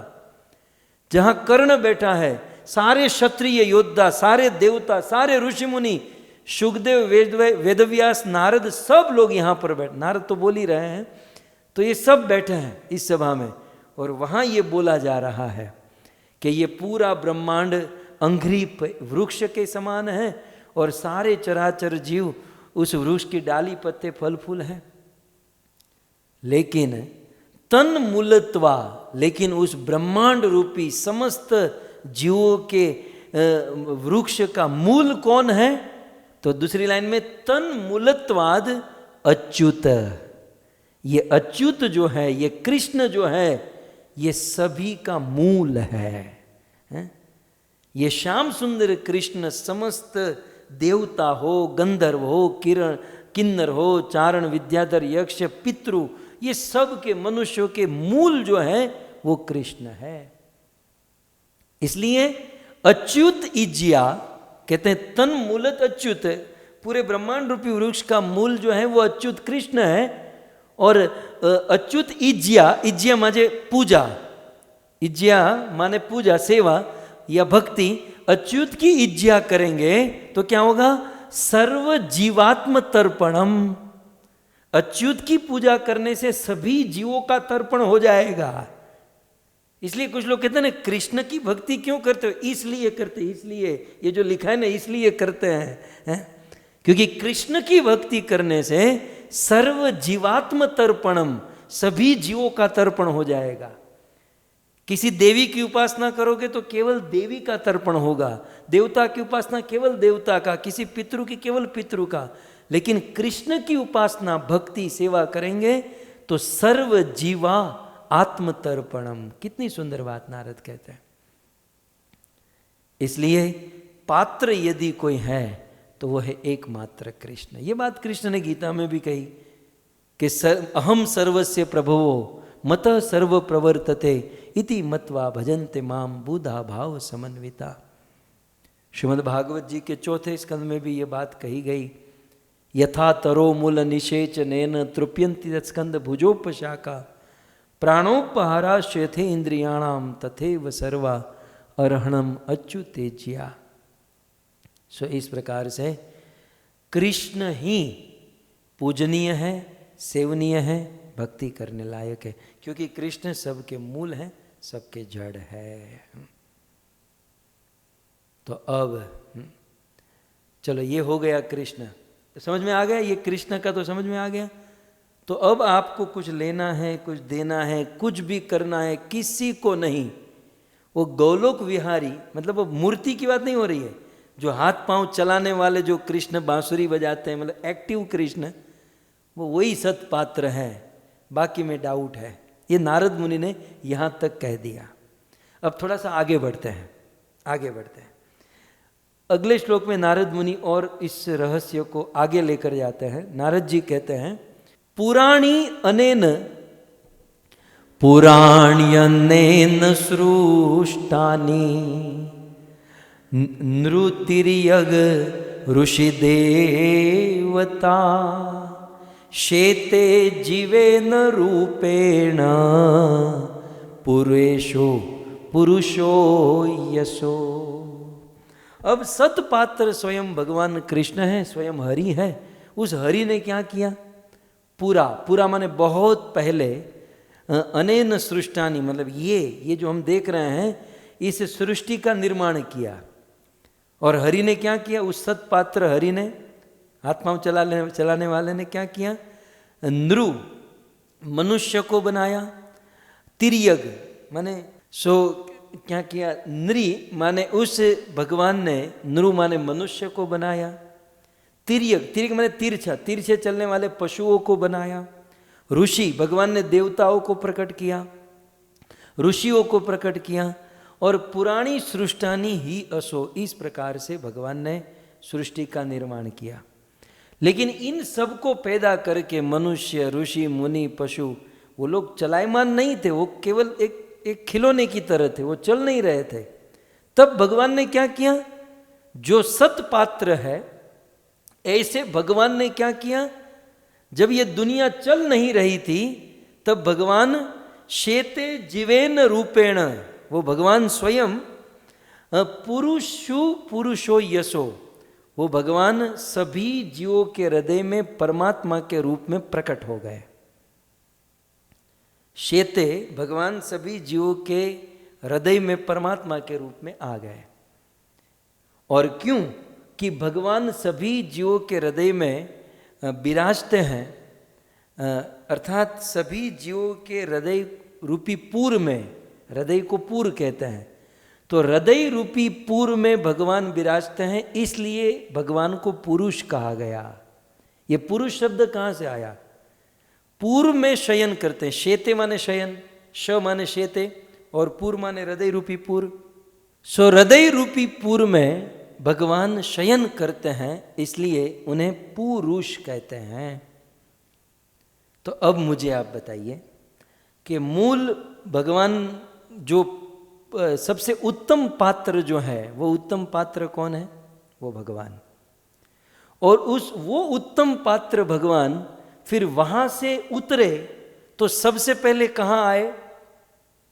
सभी जीवों के हृदय में परमात्मा के रूप में आए। इसलिए उस भगवान के बाद सेकंड नंबर किसका माना जाएगा? पात्र, उत्तम पात्र के रूप में सेकंड नंबर लगेगा कि जिनके हृदय में भगवान रहते हैं, वो नेक्स्ट टू भगवान है, वो सेकंड, उनमें और भगवान में कोई अंतर नहीं है।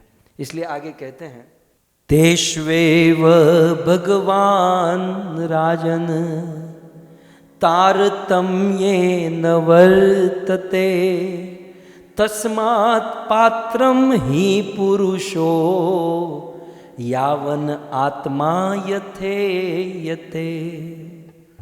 सो भगवान उस जीवों के हृदय में परमात्मा के रूप में आए, और फिर उसमें जो पशु थे उन्होंने परमात्मा के ऊपर ध्यान नहीं दिया। पशु पक्षी तो क्या ध्यान देंगे, ओके।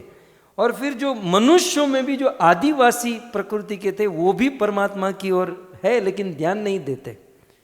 लेकिन मनुष्यों में जो मनुष्य परमात्मा की ओर ध्यान देते हैं या परमात्मा की सेवा, पूजा, भक्ति करते हैं, तो भगवान के बाद या भगवान के साथ जितने भगवान पूजनीय हैं, उतने ही जिनके हृदय में भगवान है और भगवान की शुद्ध भक्ति करते हैं, और शुद्ध भक्ति करते हुए जिन्होंने भगवान का अनुभव किया है, वो भगवान जितना ही उत्तम है।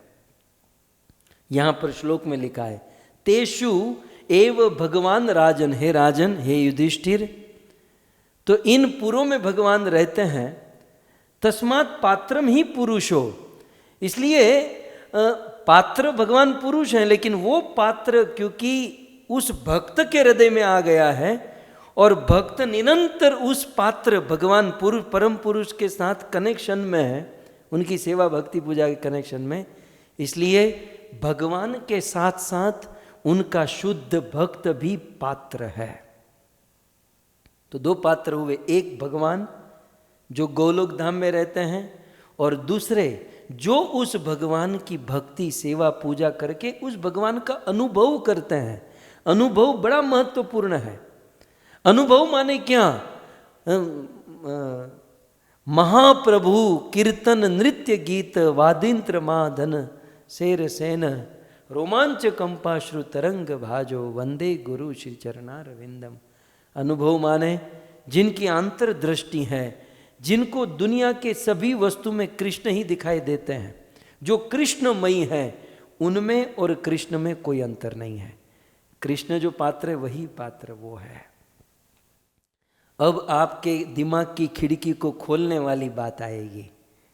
तो अब दो चीज हो गई, भगवान और भगवान के शुद्ध भक्त। तब नारद मुनि कहते हैं, बहुत सुंदर बात 39 नंबर के श्लोक में, कि हे युधिष्ठिर, भगवान के बाद सतपात्र जो है वो स्वयं भगवान के शुद्ध भक्त है।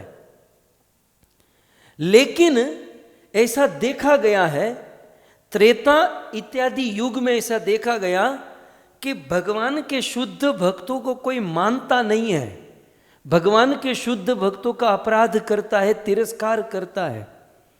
इसलिए भगवान को थर्ड कैटेगरी बनानी पड़ी। फर्स्ट कैटेगरी तो स्वयं भगवान है, सेकंड कैटेगरी में आते हैं भगवान के शुद्ध भक्त, और थर्ड कैटेगरी भगवान को इसलिए बनानी पड़ी क्योंकि दुनिया के लोग भगवान के शुद्ध भक्तों को पहचान नहीं पाते हैं, श्रद्धा नहीं रखते हैं, उनका अपराध करते हैं।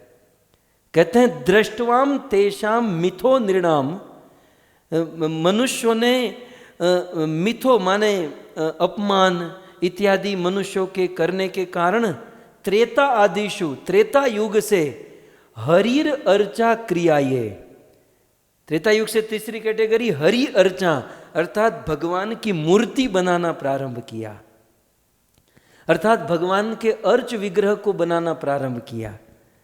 और भगवान के अर्च विग्रह क्रियाये कवि भी कृताहा, तो पात्रता के रूप में थर्ड नंबर पर आते हैं भगवान के अर्च विग्रह। और भगवान के अर्च विग्रह कैसे? जिन भगवान के अर्च विग्रह में प्राण प्रतिष्ठा की जाती है। अब जीवों का दुर्भाग्य यह है कि किसी भगवान के शुद्ध भक्त में भगवान ऑलरेडी प्राण प्रतिष्ठित है, भगवान स्वेच्छा से आए हैं और वह शुद्ध भक्त भगवान के साथ आदान प्रदान अनुभव करता है, लेकिन लोग उनको गाली देते हैं, उनका तिरस्कार करते हैं और मंदिर में जाकर भगवान का पांव पकड़ते हैं।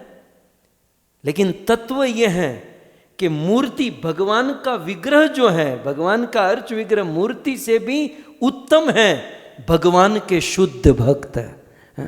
बहुत बड़ा सिद्धांत, यहाँ बहुत सारे प्रश्न क्लियर होते हैं। कई बार कुछ लोग कहते हैं कि आप लोग अपने मंदिर में प्रभुपाद का विग्रह क्यों रखते हैं?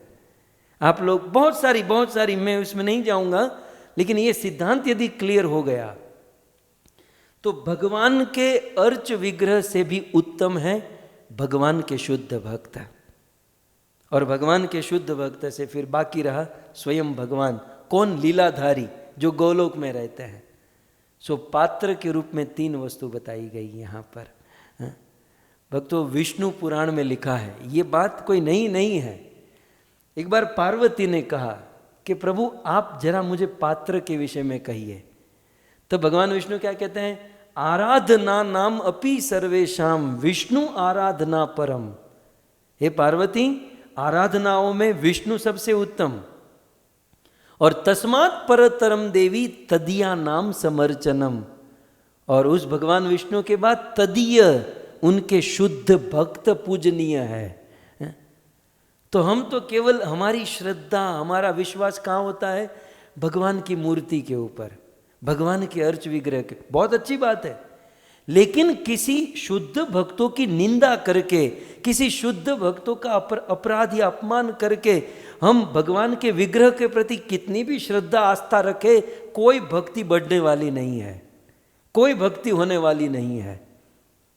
ये बात भागवत में और भक्ति रसामृत सिंधु में दोनों जगह पर कहते हैं, आप देख सकते हैं। आचार्यामेव हरिये पूजाम ये श्रद्ध इहते। अर्चायाम, अर्चायाम माने भगवान की डिटीज है, भगवान का विग्रह है और भगवान के विग्रह में किसी की बहुत श्रद्धा है। अर्चायाम, अर्चन करने में, भगवान की सेवा पूजा डिटीज का अर्चन करने में, हरिये पूजाम, हरि की पूजा में यह श्रद्धा, बहुत श्रद्धा है। यहाँ मूर्ति की बात हो रही है, मूर्ति पूजा में किसी की बहुत श्रद्धा है, लेकिन न तद भक्तेषु, लेकिन उनके भक्तों में श्रद्धा नहीं है, और च अन्येषु, किसी अन्य भक्त में भी श्रद्धा नहीं है, तो स भक्त प्राकृत स्मृत, वो प्राकृत भक्त है, वो कनिष्ठ भक्त है, वो बिल्कुल निचली कैटेगरी का भक्त है। कि जो आरती पूजा तो टाइम टू टाइम कर लेता है, शंख तो बहुत अच्छा फूंकता है, वो सब ठीक से करता है, लेकिन उनके भक्तों में श्रद्धा नहीं रखता। विश्वनाथ चक्रवर्ती ठाकुर ने अपनी टीका में भी इस बात को क्लियर किया। वो कहते हैं सर्व प्राणी सम्मान समर्थानाम अवज्ञा स्पर्धादिमताम तु भगवत प्रियम एव पात्रम इति आहा। प्रामाणिक भक्तों का, अर्थात मैंने जैसे कहा कि जो शुद्ध भक्त है, देखिए भक्त में भी बहुत सारी तारतम्य है, लेकिन जो शुद्ध भक्त है उस शुद्ध भक्तों का मूल्यांकन दुनिया के लोग ठीक से नहीं कर पाते हैं, इसलिए मूर्ति पूजा लाने की आवश्यकता पड़ गई। नहीं तो सतयुग में नहीं था ये मूर्ति पूजा, ये किसी की आवश्यकता नहीं थी। भगवान और उनके शुद्ध भक्त पूजनीय थे, लेकिन प्रामाणिक भक्त, शुद्ध भक्तों का मूल्यांकन ये दुनिया नहीं कर पाई, इसलिए मूर्ति पूजा लानी पड़ी, इसलिए अर्च विग्रह की सेवा पूजा लानी पड़ी। शिल प्रभुपाद इनके परपट में बहुत सुंदर सुंदर बात लिखते हैं। शिल प्रभुपाद कहते हैं कृष्ण शक्ति विना नाही तार प्रवर्तन। शिल प्रभुपाद जी ने इस श्लोक के परपट में ये बात लिखी हुई है। सो कुल मिलाकर मैं इसलिए कह रहा हूँ कि हम गृहस्थ भगवान के अर्च विग्रह की सेवा पूजा बहुत अच्छे से करते हैं, लेकिन भक्तों का अपराध करते हैं, ये बहुत बुरा होता है। क्योंकि अर्च विग्रह से भी उत्तम है भगवान के शुद्ध भक्त, ये हमें समझना होगा। अगले श्लोक में नारद मुनि कहते हैं, बस अब पूर्णाहुति करने जा रहे हैं। नारद मुनि कहते हैं ततो अर्चायाम हरि केचिद समश्रद्धाय सपर्यया उपासत उपास्त्यापि न अर्था पुरुषद्विषाम। सो भगवान के शुद्ध भक्तों में, हरि भक्तों में अपराध करने के कारण मूर्ति पूजा की प्रथा प्रारंभ की गई, और तब से कुछ लोग मूर्ति में श्रद्धा करके पूजा सामग्री से उपासत, मूर्ति की उपासना करते हैं। लेकिन यहाँ पर भी नारद जी ने कहा कि उपासत उपास्त्यपि, दूसरी लाइन ध्यान से देखिए, उपासत भगवान की उपासना करेंगे, और उपासना करने पर भी यदि पुरुष द्विषाम, भगवान के भक्तों से द्वेष किया तो न अर्थदा, वो भगवान की सेवा पूजा करने का कोई फल नहीं मिलेगा, जीरो। जहाँ से शुरू किया था वहीं पर। वो सांप सीढ़ी की गेम आप रमे हैं, आप रमते हैं सांप सीढ़ी वो घुमा घुमा के कितना ऊपर पहुंचते हैं, फिर वो सांप आ गया तो सीधा स्टार्टिंग से शुरू होता है। ये अपराध कुछ ऐसा है। सो हमें अर्च विग्रह के प्रति श्रद्धा भावना सेवा होनी ही चाहिए, लेकिन उससे भी उत्तम है शुद्ध भक्त की सेवा, शुद्ध भक्त की भक्ति। सो बहुत सुंदर इस श्लोक के परपोट में भी शिल प्रभुपाद जी ने बहुत सुंदर बात कही है, आप देख सकते हैं। शिल प्रभुपाद तात्पर्य में लिखते हैं, अर्च विग्रह पूजा विशेष रूप से नव दीक्षित भक्तों की शुद्धि के लिए है। अर्च विग्रह की पूजा विशेष रूप से न्यू फाइट डिवोटी, नव दीक्षित नए भक्तों के लिए है। किंतु वास्तव में उपदेश देना, प्रचार करना, प्रीचिंग करना, ये अधिक महत्वपूर्ण है। भगवद गीता में कृष्ण ने कहा है, न च तस्मात् मनुष्येषु कश्चिन में प्रिय कृतम। यदि कोई पूर्ण पुरुषोत्तम भगवान से मान्यता चाहता है या भगवान से प्रेम चाहता है तो उसे भगवान की महिमा का प्रचार करना चाहिए। अतएव जो व्यक्ति अर्च विग्रह की पूजा करता है उसे प्रचारकों का अत्यधिक सम्मान करना चाहिए। अन्यथा केवल अर्च विग्रह की पूजा करते रहने से वह भक्ति की निम्न अवस्था में ही पड़ा रहेगा। केवल अर्च विग्रह की पूजा करते रहने से वह व्यक्ति केवल निम्न अवस्था में ही पड़ा रहेगा। सो इस प्रकार से श्री नारद मुनि कहते हैं और फिर निवेदन करते हैं, पुरुषेष्वपि राजेंद्र सुपात्रम ब्राह्मणम विदु तपसा विद्या तुष्टया दत्ते वेदम हरेस्तनुम। और इसलिए वो जो शुद्ध भक्त है वो डिटीज से, अर्च विग्रह से भी उत्तम माने गए हैं। लेकिन वो शुद्ध भक्त कैसे होने चाहिए? दूसरी लाइन, तपसा, तपस्वी होने चाहिए। अपने जीवन को सेक्रीफाइस करते हुए मंगला आरती में जगने वाले, मतलब पवित्र तपस्वी होने चाहिए, भोगी नहीं होने चाहिए। विद्या माने शास्त्रों का पूर्ण ज्ञान होना चाहिए। तुष्टया, जीवन में संतुष्टि होनी चाहिए। ये उन शुद्ध भक्त की महिमा कह रहे हैं। दत्ते वेद हरेस्तनुम, और ऐसे शुद्ध भक्त दत्ते धारण करते हैं क्या? हरे तनुम, मतलब हरि स्वयं ऐसे भक्तों के हृदय में शरीर धारण करते हैं, मतलब वो स्वयं हरि ही है। जिस शुद्ध भक्त में तपस्या है, विद्या है, तुष्ट या संतुष्टि है, वो हरि ही समझो, क्योंकि उनके हृदय में हरि नाच रहा है, हरि लीला कर रहा है। साक्षात हरित्वेन समस्त शास्त्रे, वो साक्षात हरि ही, ऑलमोस्ट हरि समझिए ऐसे शुद्ध भक्तों को, क्योंकि हरि उनके हृदय में नाच रहा है। और फिर नन्वस्य ब्राह्मणा राजन कृष्णस्य जगतात्मनः पुनंत पाद रजसा त्रैलोकी देव महत आहा। क्या बात कर दी। अंतिम श्लोक है, अब यहाँ गृहस्थ समाप्त हो रहा है, लेकिन कहते हैं, हे राजन, ऐसा हरि का शुद्ध भक्त जो भगवान उनके हृदय में प्रकट रूप से बिल्कुल नाच रहे हैं, क्रीड़ा कर रहे हैं, रोमांच कंपाश्रु तरंग भाजों में जो बिल्कुल लगा हुआ है, ऐसा शुद्ध भक्त पुनंती पाद रजसा, दुनिया में कहीं भी जाएगा, दुनिया के किसी भी कोने में चला जाएगा, ऐसा शुद्ध भक्त पुनंती, अपने चरणों की रज से त्रिलोकिम, तीनों लोकों को पवित्र कर देगा। भगवान के चरणों में, उनके रज में जो ताकत है, राम की चरण रज ने तो केवल केवट का उद्धार किया, लेकिन राम के ऐसे शुद्ध भक्त त्रिभुवन को पवित्र कर देते हैं। और इसीलिए तो मेरे नरोत्तम दास ठाकुर ने गाया। आइए भाव से आप सब लोग गाइएगा। ए बार करुणा करो वैष्णव गोसाई, पतित पावन तो मां बिन के हो नाई। ए बार करुणा करो वैष्णव गोसाई, काहार निकटे गेले पाप दूर जाय। ए मन दयाल प्रभु के बाको था पाय। हे वैष्णव ठाकुर, हम पर दया करो, हम पर कृपा करो, एक बार कृपा कर दो। क्यों? क्योंकि वैष्णवों के निकट जाने से, वैष्णव के निकट खड़े रह जाने से, वैष्णव के निकट बैठ जाने से हमारे सारे पाप दूर हो जाते हैं। कहते हैं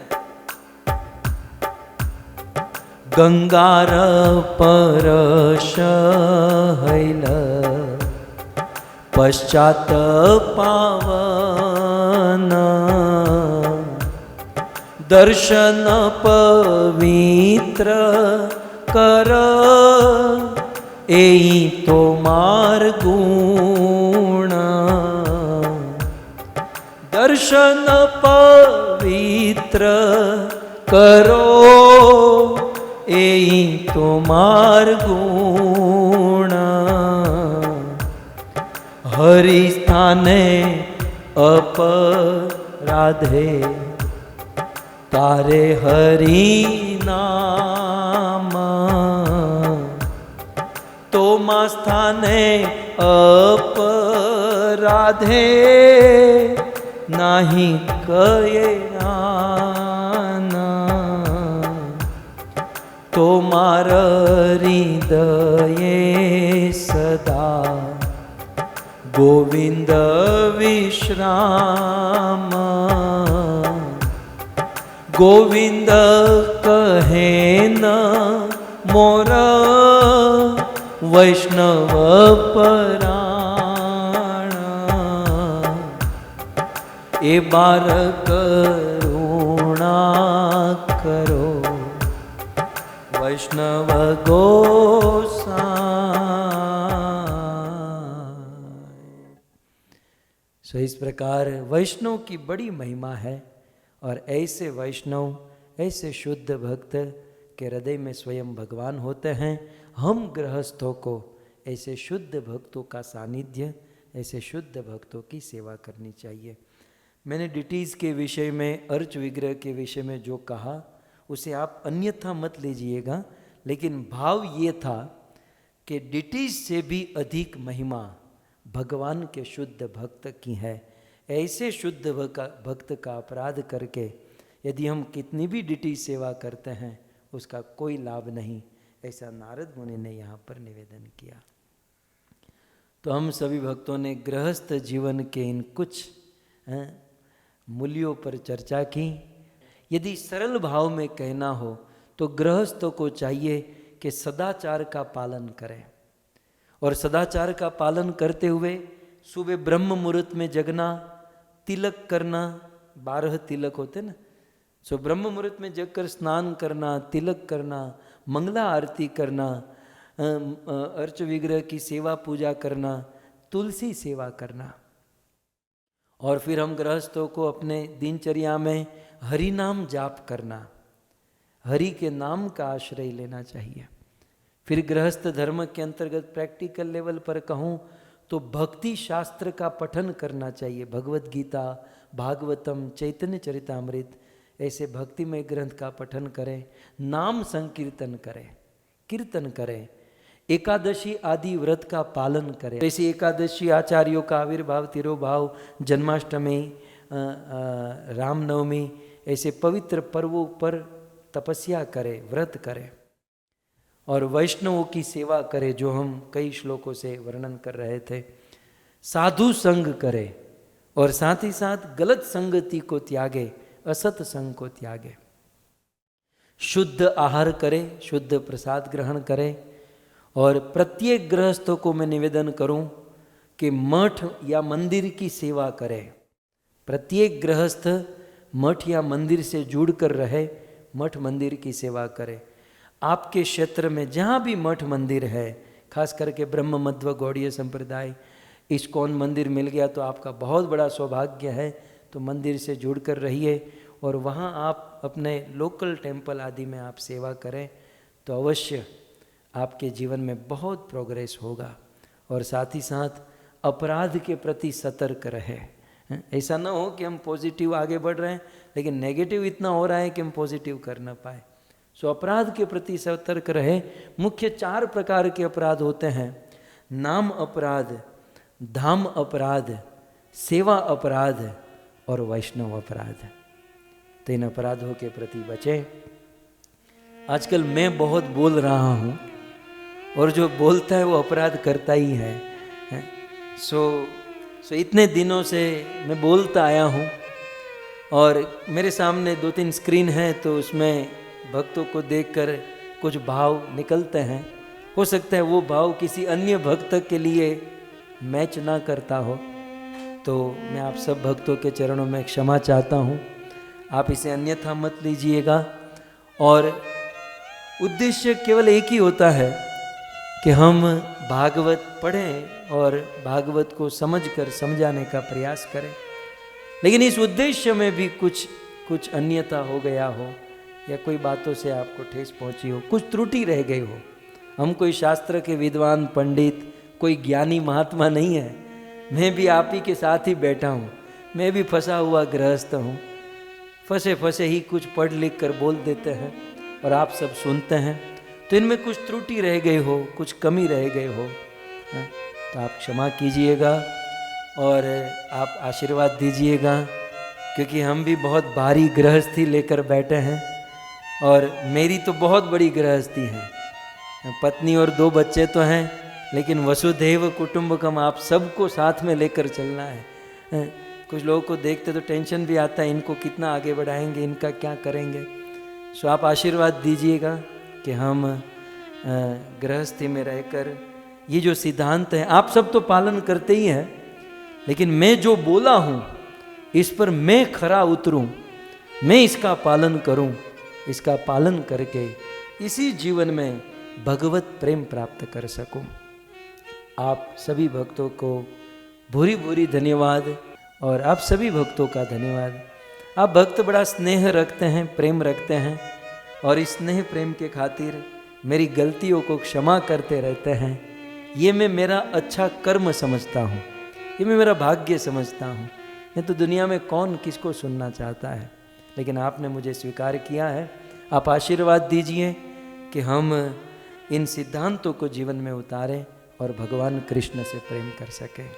सो मेरी इच्छा बहुत करती है मैं सबके नाम लेकर आपका धन्यवाद करूं। सो धन्यवाद आप सभी भक्तों का, और आप सभी भक्तों के चरणों में कृष्ण प्रेम की भीख मांगते हुए व्यासपीठ से हम विराम करते हैं। हरे कृष्ण। जय श्री प्रभुपाद, जय गुरुदेव। ग्रंथराज श्रीमद् भागवतम महापुराण की, परम पूज्य राधा गोविंद गोस्वामी महाराज की, जगत गुरु श्रील प्रभुपाद की, निताय गौर प्रेमानंदे। जय जय श्री राधे, जय जय श्री राधे, जय जय श्री राधे।